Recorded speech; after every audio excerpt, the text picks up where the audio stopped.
Allah Teala evlad verib, nemətdir, həmçinin məsuliyyətdir. Kullukum ra'in və məs'ulun an ra'iyyəti. Peyğəmbər sallallahu aleyhi və səlləm deyir ki, hər biriniz başçısınız. Yəni çoban, ra'in yəni çoban, yəni başçısınız.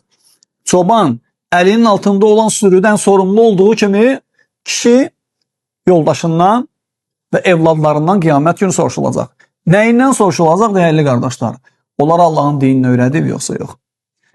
Yəni soruşulmayacaq ki, onlara geniş evlər, bahalı minilər, yüksək vəzifələr verib yoxsa yox? Bunu soruşmayacaq. Çünki bunları verən kimdir? Allahdır. Allahdır bunu verən. Ola bilsin vermədi. Amma Allah Teala soruşacaq neydən? Namazdan, tövhiddən. İnnallaha la yaghfiru en yushraka bihi və yaghfiru ma dun zalika limen yasha. Allah özünə ortaq qoşulmağı bağışlamayacaq, ondan daha kiçik günahları istədiyinə bağışlayacaq. Yəni sən ailə, uşaq, sənin məsuliyyətində olanlardan gedir söhbət.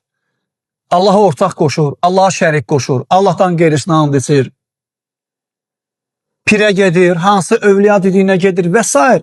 Bu kimi batil şeylər eləyirsən də dinlənmirsən. Allah səndən soruşacaq.